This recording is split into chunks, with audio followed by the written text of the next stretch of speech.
We're here with Gradey Dick, news member of the Toronto Raptors. Walk me through the last 72 hours. Your name gets called at the draft. What's your life been like, man? It's been crazy. Name gets called. I'm headed off first flight out. Hit Toronto, get in here, and really get workouts for the new staff. Get workouts with Coach Darko. Be on the court, see all the tour around the facilities, and then after this, go tour around the city more. I feel like I've been out a bunch, in these 3 days. I went to some baseball games, all that good stuff. Yeah, I was gonna say what. So I remember when Scotty got drafted, him and Delano Banton, they went on this huge Toronto tour. They went to eat at different spots, local places. So did you get some of that essentially? What I'm trying to ask. We had faculty, or not, I guess not faculty, front office, and my parents, and they got to come out here and enjoy the city for their first time. I mean, it's pretty much my first time, except a couple workout last couple weeks, but right, really seeing the city for the first time. How beautiful it really is, and coming from Kansas, just really enjoying the change and something I looked for, for sure. So.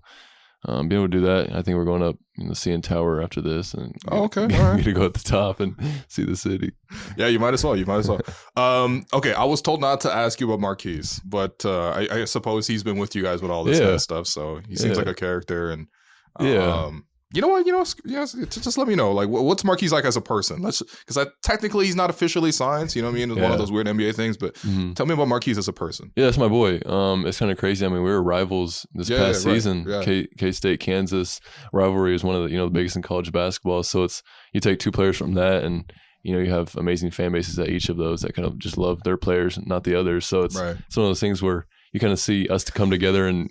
It just, it goes to show what basketball does for people in sports in general, the places it take you and the people you can meet through it. And that's just kind of a great example of that. And, when we're posting pictures with each other and then, playing football on the gym and stuff like that and going to the baseball games together, it just really shows you, what basketball can bring together and the fan bases come together. So I gotta say, I mean, both. I think this of both of you guys, but you guys both look like such easy guys to root for, especially what Keys was doing in the tournament. He was going crazy. The 19 assists is a record too. So yeah, I mean, I'm looking forward to seeing you guys both suit up, probably as recently as Summer League. So I wanted to ask you about the draft night. So for you, what's the feeling like? You're sitting in the green room there. You're with your parents, agent, maybe your brothers. I'm not really sure. Yeah. Just the feeling of one by one, every 5 minutes, you get somebody to walk up to that stage and they call a name, and 12 names are called before you. Did you start getting nervous a little bit? What was the feeling just sort of being in the room that night? Yeah, no, I was never nervous. It was more excitement and just, I can't lie, it was a little stressful, but it's just one of those things where I'm antsy. I'm just ready to, hear my name called. Right. And, stepping into that process, really, the main objective is to get, drafted from a team that's going to love me. Right. I'm going to find my best personal fit for, and that has an amazing fan base. And that's why I always say I feel like I've hit the jackpot being here. Because I have the best of both worlds, really with everything that I do, and just the genuine people here, everything that the team brings, a winning, mindset in this organization that we can get back to. And it's just exciting times. And the people is what's going to make, everything so much greater. You have good people. I'd rather take good people over, just a fun place to be at or a fun city or something like that. But here you have everything. So you might have both. You might have both. Exactly. Well, so you came to Toronto twice for workouts, right? There's 2 rounds of workouts. Was Darko the first one? Can you say? Or is that actually, I had one workout. Well, you had one workout here in Toronto. Yeah. Okay. So you mentioned, we were just coming from the press conference. You mentioned that sort of Darko put you through some of the secrets and tips and stuff like that. What kind of vibe do you get from Coach Darko? Because this is kind of what I'm asking everybody, because he's kind of new sort of to us because of the head coaching change. So what was the vibe you got working with Coach? I love him already.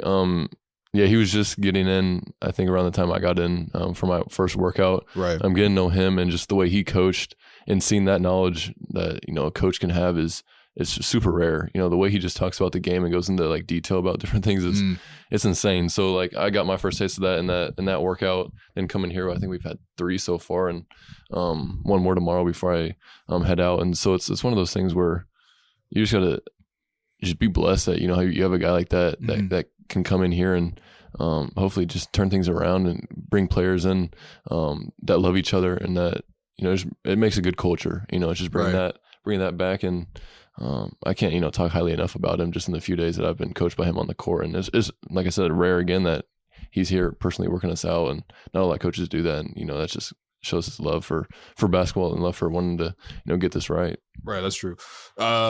Now I also wanted to ask you, in the room, but like, honestly, there's a lot of questions going on. I knew we would have the one-on-one. I wanted to ask you just generally, like, what are your goals for the rookie season? Like, what are your expectations for coming into your first year?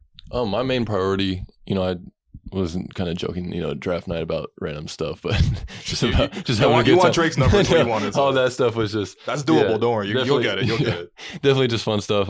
Just excitement of the draft. But here's when it's kind of that night where good advice of just celebrating your accomplishment that night, but knowing in the morning you're flying out here to not be content. You got to have that mindset. And I feel like I have it right now of I reached that goal, but it's not the end of anything. This is just the start of, starting from scratch and really going out here to prove yourself again. So I think that priority of coming here and doing everything in my power to try to make an instant impact early, and just be a sponge with everything that I do and taking all the coaching that I can.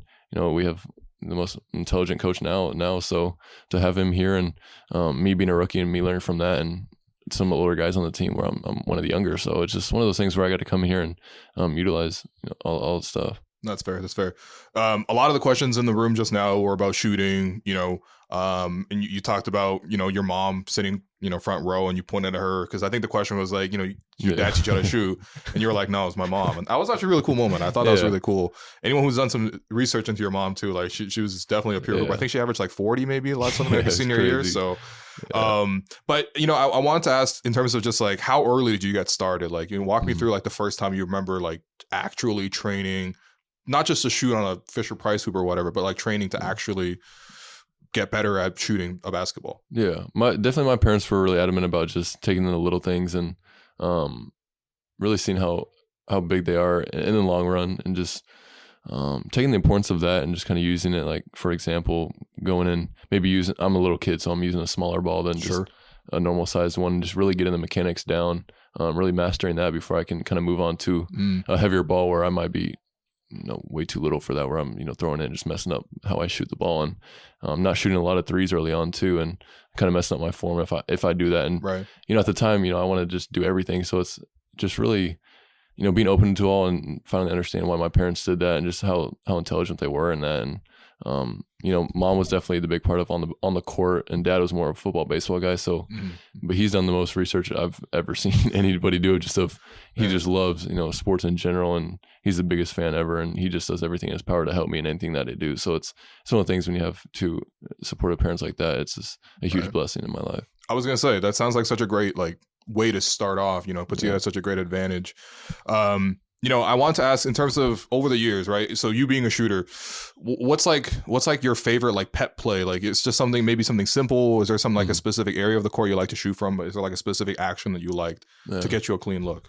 I mean, honestly, not really specific spots, because I always try to focus on what's going to be my main, my best spot on the 3-point line, wing or corner. But I've never really focused on too many of one. I think it's a good thing really in the long run of just having that versatility to shoot from multiple spots. But different actions, coming off the dribble too is a lot of fun, when you can kind of create space for yourself and see the openings up like that. But it's kind of just that overall of the catch and shoot too, and having a quick release is really helpful for a team, and just trying to just really master all that. Fair.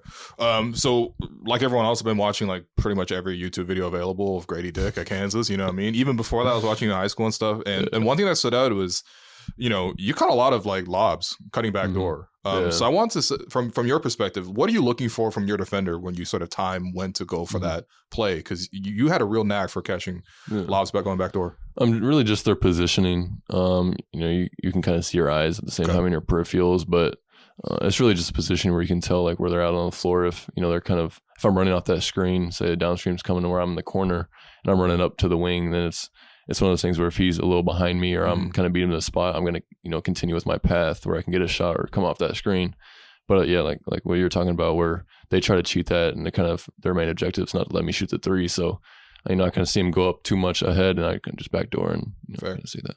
Okay, I want to ask you some rapid fire at the end, but I wanted to get your thoughts on something too, in terms of just, people see obviously the social media, you're already a social media darling, legit everyone in Toronto already loves you, it's great. and then you sort of get the sort of sense where people ask you like, are you able to be serious on the court? You know what I mean? Like sort of that insinuation of if you do a lot of TikToks, then you can't be serious on the basketball court. Do you ever feel that and sort of like, do you push against that idea? Because to me, that sounds kind of ridiculous, but I wanted to hear your thoughts personally on that. No, that's never been like any like ounce of a problem for me at all. You know, it's one of those things where I'd like to say one of the most competitive dudes out there, you know, and thanks to my family, you know, they made it that way, me being the youngest of four.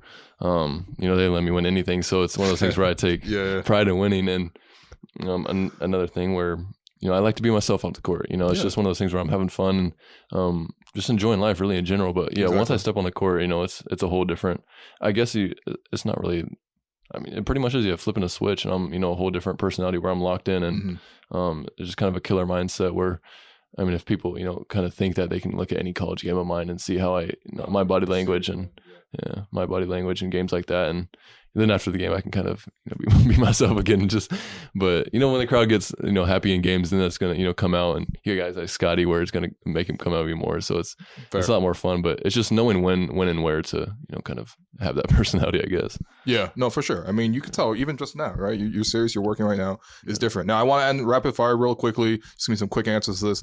Who are the players that you're most excited to go up against in the league? I've always said I'm gonna be the court with like LeBron. You know, I grew up watching him a lot. Okay, all right. Watching him do stuff to Toronto. Sorry, I don't want to say that. It's a sensitive subject, man. Everyone says LeBron, and I'm just like, all right. Hey. I would say MFK, but technically this is on radio, so post one, mute one, delete one. Instagram, TikTok, Twitter. Post one, mute one, and what? Delete one. Okay. Yeah. MFK essentially, but radio friendly. Okay. So what was the first one? Post something on this. Post that's Mary. Instagram and then what's it? Keep. Yeah.